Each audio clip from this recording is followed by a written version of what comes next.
عزیزان گرامی، معزز بہنوں اور بیٹیوں، رسول اللہ صلی اللہ علیہ وسلم کی جو سیرت کا ایک خاص پہلو ہے وہ آپ کی سخاوت اور دریا دلی ہے۔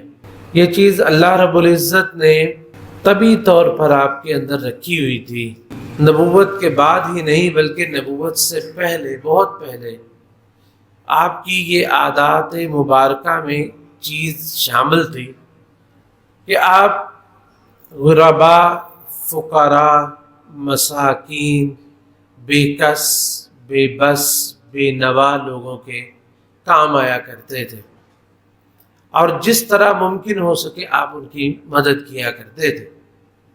جس وقت آپ پر پہلی وحی نازل ہوئی نا، اور آپ کو نہیں پتا کہ مجھے نبوت عطا ہوئی ہے، آپ گھبرائے ہوئے گھر میں تشریف لائے، پریشانی کے عالم میں جو بھی واقعات ہوئے، خدیجۃ الکبریٰ ام المؤمنین رضی اللہ تعالی عنہا پوچھتی ہیں کہ کیا مسئلہ ہوا، کیوں آج اتنے گھبرائے اور پریشان ہو کے آپ گھر آئے ہیں؟ تو آپ نے فرمایا کہ لقد خشیت علی نفسی، مجھے ڈر لگتا ہے کہ مجھ پر کوئی آفت، کوئی وبا، کوئی وبال نہ مجھ پہ پڑ جائے اور کوئی چیز مجھے ہلاک نہ کر دے، مجھے اپنی جان کا خدشہ اور خطرہ محسوس ہو رہا ہے۔ تو حضرت خدیجہ رضی اللہ تعالی عنہ فرماتی ہے کہ کلا ابشر فواللہ لا یخزیک اللہ ابدا، کہ اے محمد صلی اللہ علیہ وسلم ایسا نہیں ہو سکتا، آپ کو کوئی بلا، کوئی وبا، کوئی تکلیف اور کوئی اس طرح آپ کو برباد نہیں کر سکتا۔ آپ اللہ پر اعتماد رکھیے، کیونکہ اللہ آپ کو ضائع نہیں کرے گا، کیونکہ آپ نے یہ محسوس کیا تھا کہ رسول اللہ صلی اللہ علیہ وسلم آپ کے اندر ایسی صلاحیتیں ہیں کہ اللہ رب العزت آپ سے کوئی کام لینا چاہتا ہے، اور پھر انہوں نے آپ کی جو صفات بیان کی، فرماتی ہیں فواللہ انک لتصل الرحم، اللہ کی قسم آپ تو صلہ رحمی کرنے والے ہیں، وتصدق الحدیث، اب جب بھی بات کرتے ہیں تو سچ بولتے ہیں، سچ کے سوا کچھ نہیں بولتے، وتحمل الکل، آپ لوگوں کا بوجھ اٹھا لیتے ہیں، وتکسب المعدوم، جس کے پاس کچھ نہ ہو، آپ کے پاس اگر کچھ نہ ہو آپ محنت کرتے ہیں، مزدوری کرتے ہیں، اور مزدوری کر کے اس کو کما کے لا کے دے دیتے ہیں، یہ آپ کی صفات میں سے تھا۔ وَتُقْرِ الضَّيْفِ، آپ بڑے اچھے مہمان نواز ہیں، وَتُعِينُ عَلَى نَوَائِبِ الْحَقِّ، اور جہاں حق کی بات ہو، کسی کے لیے بھی ہو، آپ اس کے لیے کھڑے ہو جاتے ہیں۔ تو یہ وہ صفات تھے رسول اللہ صلی اللہ علیہ وسلم کی جو نبوت سے پہلے ہی آپ کے اندر موجود تھی، یعنی ایک خاص جو ہم بیان کرنا چاہتے ہیں، مہمان نوازی، غریبوں کے کام آنا، اور بے نواؤں کے، بے کسوں کے، جو لوگ بالکل پریشان حال ہوتے، آپ محنت کر کے ان کے لیے کما کے آپ ان کو دیا کرتے تھے۔ اور پھر نبوت کے بعد تو اللہ رب العزت نے آپ کو اور زیادہ اس صفت سے متصف فرما دیا۔ انس رضی اللہ تعالیٰ عنہ رسول اللہ صلی اللہ علیہ وسلم کی صفات بیان کرتے ہیں کہ کہتے ہیں کہ کان احسن الناس، کہ رسول اللہ صلی اللہ علیہ وسلم لوگوں میں سب سے زیادہ حسین و جمیل تھے، وہ اشجع الناس، عام طور پر خوبصورت لوگ نا جو ہوتے ہیں ان کو اپنے بننے سنورنے میں زیادہ ان کے توجہ ہوتی ہے، ان کے اندر بزدلی ہوتی ہے کہ کسی طرح میرا حسن و جمال جو ہے وہ اس میں فرق نہ پڑ جائے، لیکن آپ کے اندر یہ چیز نہیں تھی۔ وَكَانَ أَشْجَعُ النَّاسِ، کہ آپ لوگوں میں سب سے زیادہ شجاع، بہادر اور دلیر تھے، وَأَجْوَدُ النَّاسِ، اور لوگوں میں سب سے زیادہ سخی اور سب سے زیادہ دینے والے تھے۔ یہ رسول اللہ صلی اللہ علیہ وسلم کی صفت تھی کہ آپ اجود الناس تھے ہمیشہ سے ہی۔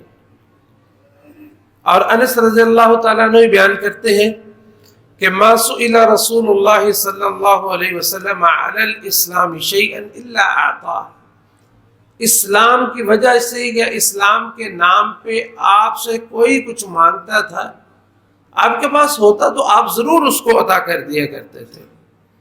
فجاء الرجل فاعطاه، ایک بندہ آیا، آپ نے اس کو جو تھا دے دیا۔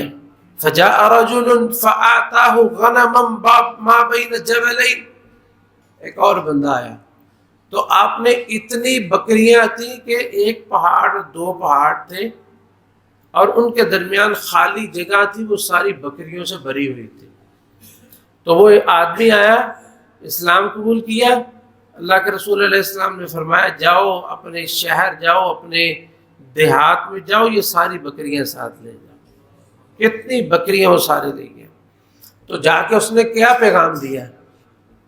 کیونکہ ہمیشہ دیکھیں عام طور پر آپ لوگوں کو دیکھیں گے جن لوگوں نے اپنے خاص طور پر آستانے دربار یہ وہ بنائے ہوتے ہیں، وہ لوگوں سے صرف مانگتے ہیں، لوگوں سے طلب کرتے ہیں، دین کے نام پہ لوگوں سے حاصل کرتے ہیں، اپنی جائیدادیں بناتے ہیں، اپنے بچوں کی اپنی نسلوں کو سوار دیتے ہیں۔ اور لوگ بھی ایسے نہ سمجھ ہیں، وہ پوری کی پوری جاگیریں کئی لوگ ہیں وہ ان درباروں کے نام پہ کر دیتے ہیں، ان کی نسلیں سنور جاتی ہیں۔ اور یہ لوگ اس دربار پہ آتے کس لیے ہوتے ہیں؟ تاکہ وہاں سے کچھ حاصل کرے اور دے کے جاتے ہیں، وہاں آتے لینے کے لیے اور سب کچھ لٹا کے وہاں پہ چلے جاتے ہیں۔ تو رسول اللہ صلی اللہ علیہ وسلم کے پاس آئے تو آپ نے اتنی اس کو بکریاں دی، اس نے قوم میں جا کے کیا پیغام دیا؟ یہ پیغام تھا جو آپ عام کرنا چاہتے، کہنے لگا یا قوم اسلموا، اے میری قوم اسلام قبول کر لو، فإن محمدا يعطي عطاء ما لا يخشى الفاقہ، صحیح مسلم کی روایت ہے کہ محمد کریم صلی اللہ علیہ وسلم اتنا عطا کرتے ہیں کہ اس کے بعد تمہیں بھوکے مرنے کا خوف نہیں رہتا، اسلام قبول کر لو، اسلام قبول کر لو۔ یہ پیغام تھا جو آپ دینا چاہتے تھے۔ اور انس رضی اللہ تعالیٰ عنہ بیان کرتے ہیں کہ ان کان الرجل یسلم ما یرید الا الدنیا، ایک بندہ آتا، اس کو پتہ چلتا نا کہ اسلام قبول کرنے پر مال ملتا ہے، تو وہ مال کے لالچ میں اسلام قبول کر لیتا۔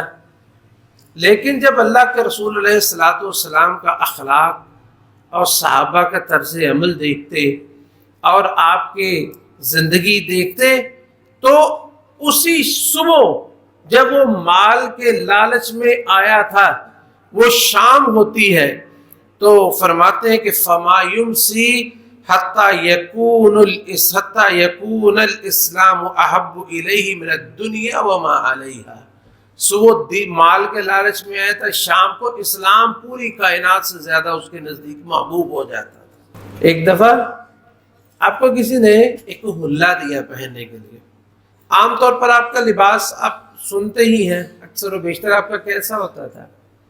اس میں پرانا لباس، بعض دفعہ اس میں جو ہے وہ پیوند لگے ہوتے تھے۔ کسی نے آپ کو ایک لباس دیا، بڑا خوبصورت لباس تھا، تو آپ وہ پہن کے آئے تو ایک صحابی آگے کہتے اللہ کے رسول یہ مجھے دے دیجیے، آپ نے اسی وقت اتار کے دے دیا۔ صحابہ نے اس کو ملامت کی کہ اللہ کے رسول کو اتنا اچھا لگ رہا تھا، آپ نے ایک اچھا لباس پہنا تو تم نے وہ بھی مانگ لیا۔ کہنے لگا لوگوں، مجھے اپنی دنیا کے لیے اس لباس کی ضرورت نہیں ہے، میں نے اللہ کے رسول کے جسم پہ یہ لباس دیکھا تو میرا دل کیا کہ یہ لباس میرا کفن بن جائے۔ اس کے بعد انہوں نے لباس پہنا نہیں، سنبھال کے رکھ لیا، میں مروں گا تو اسی میں مجھے دفن کیا، اور پھر اسی میں وہ دفن کیے گئے۔ مقصد یہ ہے کہ اللہ کے رسول علیہ الصلوۃ والسلام آپ کے نزدیک آپ لوگوں کو اتنا عطا کرتے تھے کہ بادشاہ اور بڑے بڑے شہنشاہ جو ہے وہ بھی اپنا ہاتھ کھینچ لیں، لیکن آپ دینے سے نہیں رکتے تھے، آپ کے پاس ہو صحیح۔ صفوان ابن امیہ رضی اللہ تعالی عنہ یہ فتح مکہ کے وقت مسلمان ہوئے تھے، لیکن اس سے پہلے اسلام بالکل پسند نہیں کرتے تھے، حتیٰ کہ مکہ بھی فتح ہو گیا. اسلام کی دشمنی تو نہیں رہی لیکن اسلام کی محبت بھی ابھی دل میں پیدا نہیں ہوئی. اللہ کے رسول علیہ الصلوۃ والسلام کے پاس ہے اعطاہ مئۃ من الغنم، اللہ کے رسول علیہ الصلوۃ والسلام نے 100 بکریاں عطا فرما دی. ثم المئہ ثم مئہ، 100 اور دے دیا. ابھی دیکھا اسلام نے قبول کرا، 100 بکری صفوان اور لے جا. ثم مئہ، پھر 100 بکری دے دی. کتنی بکریاں ہو گئی؟ 300 بکریاں. ایک بکری کی ماٹھی سے ماٹھی، جسے ہم اپنی زبان میں کہتے ہیں نا، کمزور سے کمزور بکری 20,000 سے کم تو نہیں ہوگی. 100 کتنے کی ہوئی؟ 20 لاکھ کی. اور 300 بکریاں کتنے کی ہوئی؟ 60 لاکھ کی. ایک مجلس میں 60 لاکھ کا مال کسی کو عطا کر دیا جائے تو اس کا دل بدلتا ہے کہ نہیں بدلتا؟ آپ نے اس طرح 300 بکریاں دی. صفوان خود بیان کرتے ہیں، کہتے ہیں واللہ لقد اعطانی رسول اللہ صلی اللہ علیہ وسلم ما اعطانی وانه لابغض الناس الی. کہتے ہیں اللہ کی قسم، اللہ کے رسول علیہ الصلوۃ والسلام کی اس عطا سے، اس جود سے اور اس سخاوت سے پہلے اس کائنات میں سب سے برا چہرہ مجھے محمد کا لگتا تھا صلی اللہ علیہ وسلم. اور فرماتے ہیں، بیان کرتے ہیں کہ فما زال فما یبرح یعطینی، اللہ کے رسول علیہ الصلوۃ والسلام مجھے عطا کرتے رہے، مجھے دیتے رہے. حتیٰ انہ لاحب الناس الی، یہاں تک کہ شرم مجھے اتنی آئی کہ تم یہ نفرت کرتے ہو اور وہ تم سے اتنی محبت کر رہے.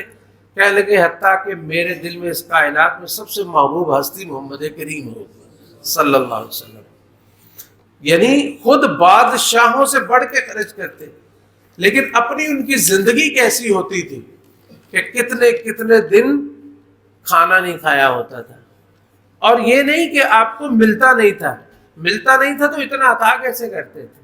اللہ بہت دیتا تھا، لیکن دعا کیا کرتے تھے اللہم احیینی مسکینا وامتنی مسکینا واحشرنی فی زمرۃ المساکین. اللہ مجھے مسکینوں کی طرح زندہ رکھنا، مسکینوں جیسی موت دینا اور مسکینوں کے ساتھ ہی جنت میں بھیجنا. کیونکہ جو مسکین ہے نا وہ 500 سال پہلے غنی لوگوں سے جنت میں چلے جائیں گے. اس لیے آپ زندگی، آپ کو زندگی کی حقیقت کا پتہ تھا، اس لیے آپ جو بھی آتا وہ لوگوں کو دے دیتے، عطا کر دیتے، اور خود فقر و فاقہ کی آپ زندگی عطا کرتے. یہ ساری آپ کی زندگی کا معمول تھا. لیکن یعنی اتنا کچھ عطا کرنے کے بعد آپ اندازہ کریں کہ رمضان المبارک آتا تو آپ کی اس جود اور سخاوت اور عطا میں اور زیادہ اضافہ ہو جاتا تھا. جیسا کہ ابن عباس فرماتے ہیں کہ کان النبی صلی اللہ علیہ وسلم اجود الناس، کہ رسول اللہ صلی اللہ علیہ وسلم لوگوں میں سب سے زیادہ سخی تھے. وکان اجود ما یکون فی رمضان، اور وہ سخاوت کا بھی اعلیٰ درجہ اس وقت اختیار کرتے جب رمضان المبارک آتا ہے. حین یلقاہ جبریل، جب جبریل علیہ السلام آپ سے ملتے تھے. فیدارسہ القرآن، آپ ان سے قرآن کا دور کرتے تھے. دور کیا ہوتا ہے کہ آپ ان کو قرآن سناتے تھے، جبریل آپ کو قرآن سناتے تھے. وَكَانَ جبریل یلقاہ کل لیلۃ من رمضان، جبریل رمضان میں ویسے تو ناغہ کر لیتے، کئی دن نہیں آتے تھے، لیکن رمضان میں ہر رات آتے تھے. فَيُدَارِسُهُ القرآن، تو اللہ کے رسول علیہ السلام کے ساتھ قرآن کریم کا دور کیا کرتے. فَلَا رسول اللہ صلی اللہ علیہ وسلم حین یلقاہ جبریل اجود بالخیر من الریح المرسلہ، جب آپ کی جبریل سے ملاقات ہوتی نا تو آپ کی خوشی اور مسرت کا ایسا سما ہوتا تھا کہ آپ ایک تیز آندھی سے بھی زیادہ اللہ کے راستے میں مال خرچ کیا کرتے تھے. ابن المنیر رحمۃ اللہ علیہ، ان کا قول حافظ ابن حجر نے فتح الباری میں نقل کیا ہے کہ یہ جو کہتا ہے نا الریح المرسلہ، کہ تیز آندھی سے بھی زیادہ خرچ کرتے ہیں، اس کا مطلب کیا ہے؟ فرماتے ہیں کہ وجہ التشبیہ بین اجودیتہ بالخیر وبین اجودیت الریح المرسلہ ان المراد بالریح الریح الرحمہ. فرماتے ہیں کہ آپ کا خرچ کرنا اس کو ایک تیز آندھی سے اس لیے تشبیہ دی گئی کہ اس سے مراد وہ آندھی نہیں ہے جو برباد کرنے والی ہے، بلکہ وہ ہوا ہے تیز جو بارش کے ساتھ چلتی ہے، جو بارش ہو تو اس کے ساتھ چلتی ہے. بارش جو ہے وہ، اور پھر وہ آپ کو خلاصہ بتاتا ہوں اس کا. فرماتے ہیں کہ جو بارش ہوتی ہے نا، وہ اس چیز میں فرق نہیں کرتی کہ یہاں بارش کی ضرورت ہے یا نہیں ضرورت، وہ ہر جگہ پہ برستی ہے. وہ خشک زمین پہ بھی برستی ہے، وہ تر زمین پہ بھی برستی ہے، وہ نہروں پہ بھی برستی ہے، وہ دریاؤں پہ بھی برستی ہے، وہ سمندروں پہ بھی برستی ہے. تو اللہ کے رسول علیہ السلام رمضان المبارک میں خرچ کرتے ہوئے یہ فرق نہیں کیا کرتے تھے کہ سامنے کون ہے، جو آتا اس کو عطا کرتے جاتے، چاہے کوئی فقیر ہے، چاہے کوئی غنی ہے، کوئی چھوٹا ہے، کوئی بڑا ہے، جو بھی آتا اس کو دیتے جاتے. بارش ایک عام اس کی تیزی ہوتی ہے، لیکن اس بارش کے اندر جب ہوا چلتی ہے تو بارش کا پھیلاؤ اور زیادہ ہو جاتا ہے. بارش اور زیادہ جب ہوا آتی ہے تو وہاں بھی بارش پہنچ جاتی ہے، جہاں پہ شیڈ وغیرہ ہو تو اس کے نیچے بھی پہنچ جاتی ہے جب تیز ہوا چلتی ہے. تو اس طرح رسول اللہ صلی اللہ علیہ وسلم کی سخاوت ہوا کرتی تھی کہ آپ ہر چھوٹے بڑے امیر غریب کو دیا کرتے تھے، بغیر فرق کیے جو بھی سامنے آتا آپ اس کو عطا کر دیا کرتے تھے. تو یہ آپ کا طریقہ کار ہوتا تھا رمضان المبارک میں. تو عزیزان گرامی، یہ رمضان کا مہینہ سخاوت کا مہینہ ہے. تو سخاوت اس میں کرنی ہو، اللہ کے راستے میں خرچ کرنا ہو، تو اس کے لیے ایک دو چیزیں آپ کے سامنے عرض کرنا ضروری ہے. ایک تو یہ کہ یہ سخاوت انسان مال کے ساتھ نہیں کرتا، یہ سخاوت انسان اپنی نیت کے ساتھ کرتا ہے. مال کے ساتھ نہیں بلکہ اپنی نیت کے ساتھ کرتا ہے. کیونکہ بعض لوگ ہوتے، ایک حدیث میں آتا ہے کہ نبی علیہ السلام اس کا مفہوم یہ ہے کہ بعض دفعہ ایک درہم جو ہے وہ 100 درہم پہ یا 1000 پہ، مجھے یاد نہیں اس کی کنفرم، اس کی گنتی، اس پہ سبقت لے جاتا ہے. ایک درہم مثلا ہم 100 سمجھ لیتے ہیں، 100 درہم پہ سبقت لے جاتا ہے. ایک بندہ 1 درہم خرچ کرتا ہے، ایک بندہ 100 درہم خرچ کرتا ہے، لیکن اللہ کے یہاں زیادہ مقام کس کا ہے؟ 1 درہم کا. کیوں؟ اس کی وجہ یہ ہے کہ ایک بندہ اس کے پاس 1,00,000 درہم ہے، اس میں سے اس نے 100 درہم خرچ کر دیا، تو اس نے اپنے مال کا کتنواں حصہ خرچ کیا؟ 1000واں حصہ. ایک شخص ہے، اس کے پاس صرف 2 درہم ہے، اس نے 1 خرچ کر دیا، اپنے مال کا کتنا حصہ خرچ کیا؟ آدھا خرچ کر دیا. تو اللہ کے ہاں یہ دیکھی جاتی ہے کوالٹی، کوانٹیٹی نہیں، کوالٹی. تو اس لیے خرچ کرنے کے لیے نا انسان کے اندر دل ہونا چاہیے، انسان کی نیت ہونی چاہیے کہ میں نے اللہ کے راستے میں خرچ کرنا ہے. اس میں بعض دفعہ اتنا سا ہوتا ہے.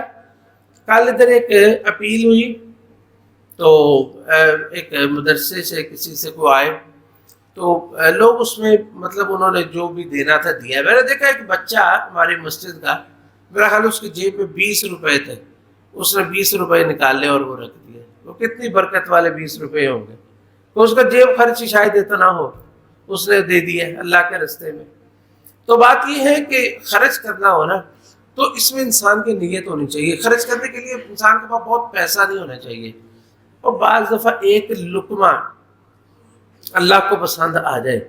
تو حدیث میں آتا ہے کہ ایک بندہ ایک لقمہ خرچ کرتا ہے، اللہ رب العزت اسے اپنے دائیں ہاتھ میں لے لیتے ہیں اور اس لقمے کو ایک پہاڑ جتنا بنا دیتے ہیں.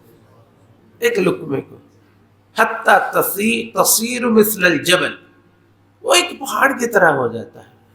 اور یعنی خرچ کرنے میں انسان کو نیت اپنی رکھنی چاہیے، اور انسان کے اندر یہ جذبہ ہونا چاہیے. اور بعض دفعہ انسان صرف یہ کہتا ہے کہ اللہ مجھے دے، میں خرچ کروں، اللہ اسے نہیں دیتا، وہ خرچ نہیں کرتا، لیکن اجر اسے مل جاتا ہے کیونکہ نیت اس نے کی ہوتی ہے. حدیث میں آتا ہے نا کہ لوگ 4 قسم کے ہیں.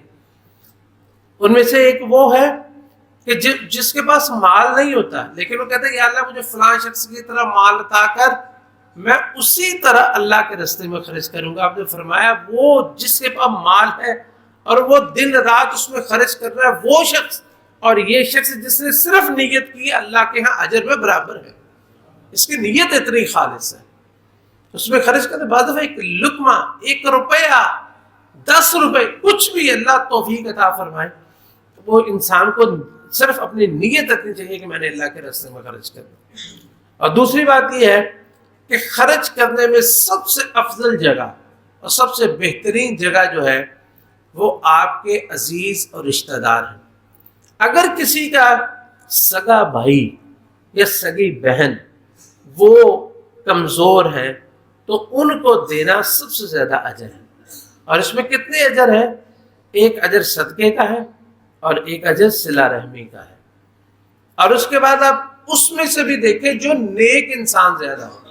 خرچ کرتے ہوئے یہ ذہن میں رکھنا چاہیے کہ رسول اللہ صلی اللہ علیہ وسلم نے ارشاد فرمایا کہ لا تصاحب الا مؤمنا ولا یأکل طعامک الا تقی, کہ تم ہمیشہ کسی نیک انسان کا ساتھ اختیار کرو اور تمہارا کھانا جو ہے کسی نیک کوئی متقی آدمی کھائے.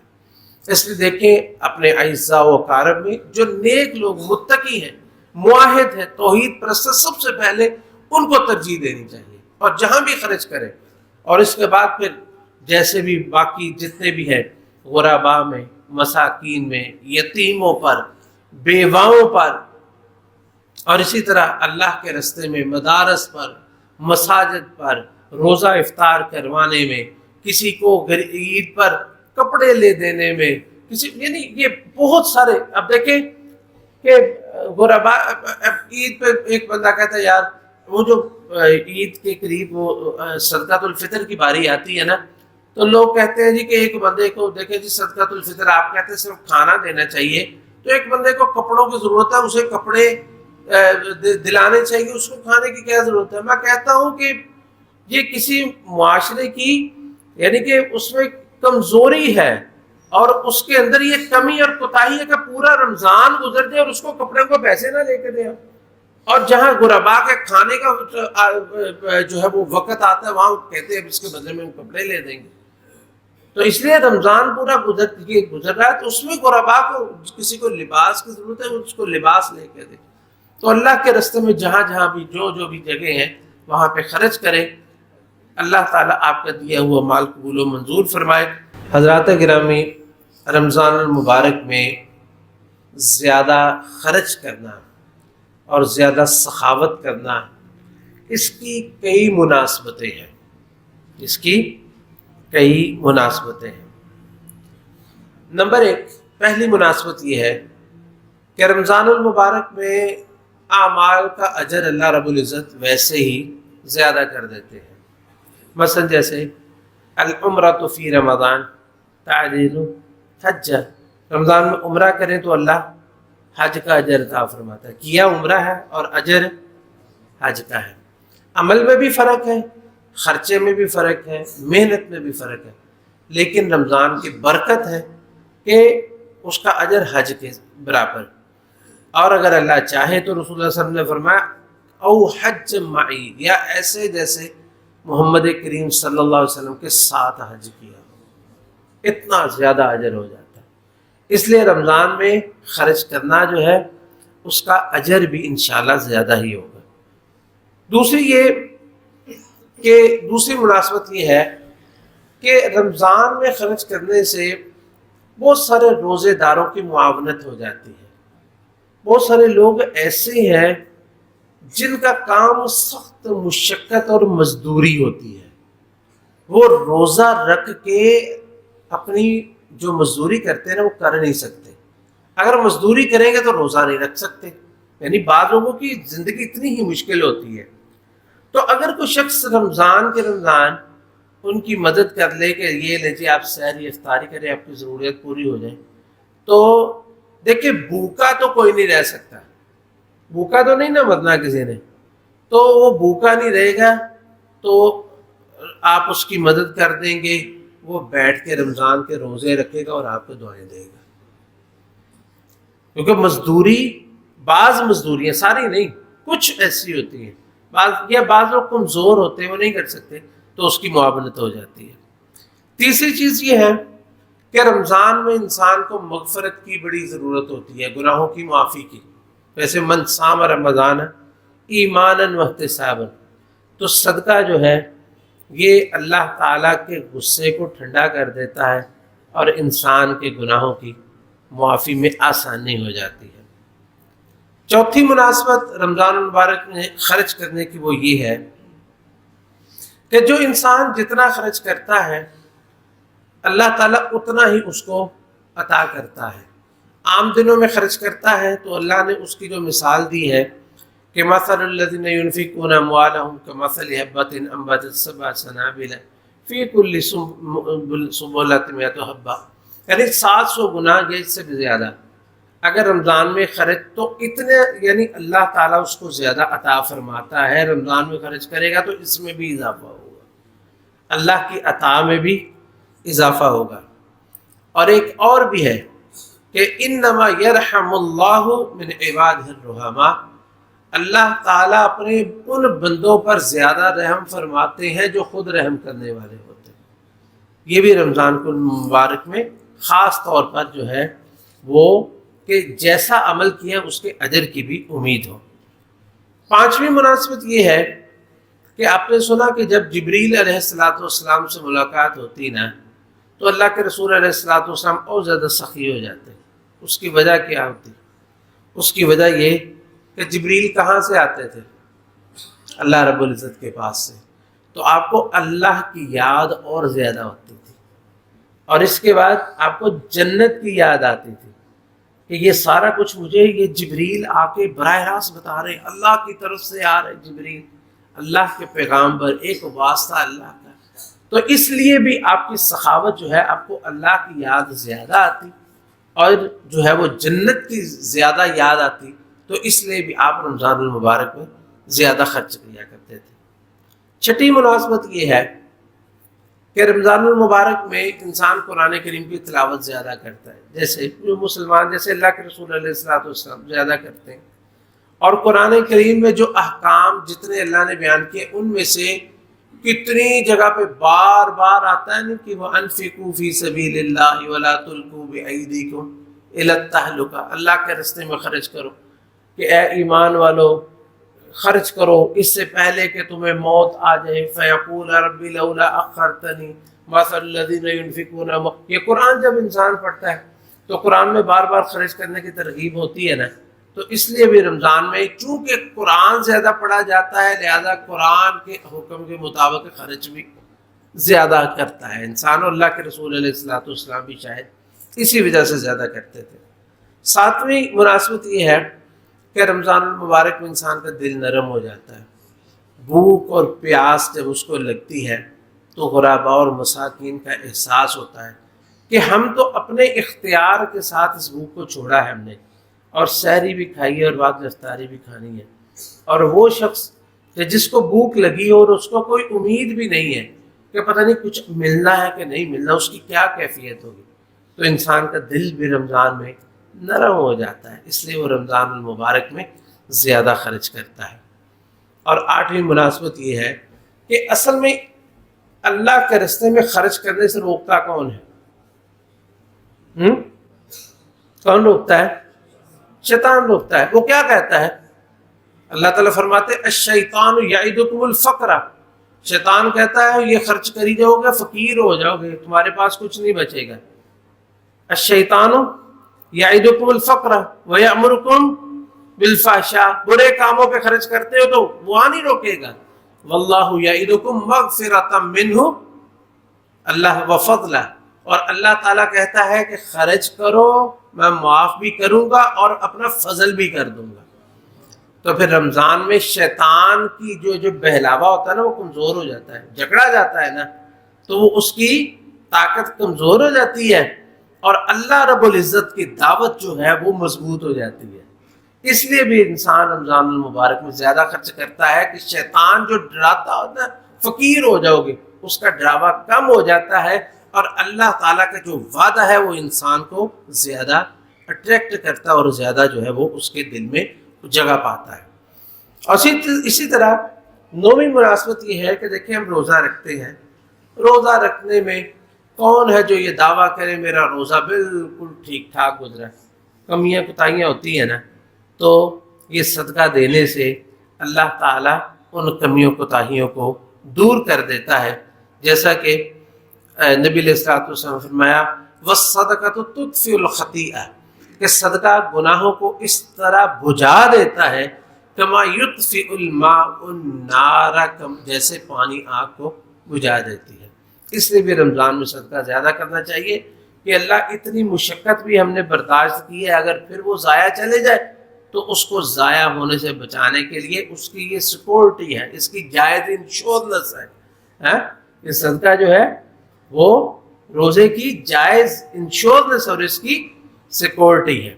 اور اسی طرح 10ویں مناسبت، بس وقت کے اعتبار سے ہم اتنا ہی بیان کریں گے، 10ویں مناسبت یہ ہے کہ روزے کے اور صدقے کی ویسے ہی بڑی مناسبت ہے، روزے اور صدقے کی ویسے ہی بڑی مناسبت ہے۔ مثلا نبی کریم صلی اللہ علیہ وسلم نے فرمایا ان فی الجنت غرفا ترا ظہورها من بطونها وبطونها من ظہورها، کہ جنت میں کچھ ایسے بلوری گھر ہوں گے کہ اندر سے بیٹھ کے باہر کا سارا منظر نظر آئے گا اور باہر سے بیٹھ کے اندر کا سارا حسن و جمال نظر آئے گا۔ اب بندہ سوچے باہر والے لوگ بھی دیکھیں گے، اور بھائی تمہاری جنت میں باہر والا ہوگا ہی کوئی نہیں، جو جنت تمہاری ہوگی اس میں تم بھی ہوگے، اور کس نے آنا ہے وہاں پہ؟ تو ایسے بلوری گھر خاص اللہ تعالیٰ وہ بڑے بڑے شیشے کے بنے، پتہ شیشہ ہم ایسے ہی کہہ دیتے ہیں سمجھانے کے لیے، پتہ نہیں کس چیز کا بنے ہوں گے۔ اللہ تعالیٰ جنت میں ایسے گھر عطا فرمائے گا۔ ایک عربی اٹھتا ہے، اللہ کے رسول یہ کس کو ملیں گے؟ آپ نے فرمایا لمن اطاب الکلام، اس کو جس نے گفتگو خوبصورت کی، نرم گفتگو کی، فحش کلامی نہ کی، وَأَطْعَمَ الطَّعَامَ، اور لوگوں کو کھانے کھلائے، وَأَدَامَ الصِّيَامَ، اور ہمیشہ روزے رکھتا رہا۔ مناسبت دیکھیں، اطعام کہ آپ نے اطعم الطعام، کھانے کھلائے، وَأَدَامَ الصِّيَامَ، اور ہمیشہ روزے رکھتا رہا، وَصَلَّى لِلَّهِ بِاللَّيْلِ وَالنَّاسُ نِيَامٌ، لوگ سوئے ہوتے تھے یہ نماز پڑھ رہا ہوتا تھا، یہ اس کو ملیں گے۔ ابوبکر صدیق کی حدیث آپ نے سنی ہے نا، آپ نے پوچھا تھا کہ من اصبح منکم اليوم صائما، آج کس نے روزہ رکھا؟ فرمایا میں۔ پھر پوچھا من اطعم اليوم منکم مسکینا، آج مسکین کو کھانا کس نے کھلایا؟ ابوبکر فرماتے میں۔ یہ دیکھیں دونوں مناسبتیں، روزہ اور ساتھ کھانا کھلانا۔ پھر آپ نے پوچھا کسی کی عیادت کس نے کی؟ ابوبکر نے کی تھی۔ جنازہ کس نے پڑھا؟ ابوبکر نے پڑھا۔ آپ نے فرمایا وَمَجْتَمَعْنَ فِي امْرِئٍ إِلَّا دَخَلَ الْجَنَّةَ، یہ ساری صفتیں کسی میں جمع ہو جائیں تو اللہ اسے جنت میں داخل فرما دیتے ہیں۔ اس لیے روزہ اور روزے کے ساتھ اللہ کے راستے میں مال خرچ کرنا، اس کی بڑی مناسبت ہے۔ اللہ رب العزت ہمیں اس کی توفیق نصیب فرمائے، اور جو خرچ کرتے ہیں، روزے رکھتے ہیں، قیام کرتے ہیں، قرآن پڑھتے ہیں، اللہ تعالیٰ اسے قبول و منظور فرمائے۔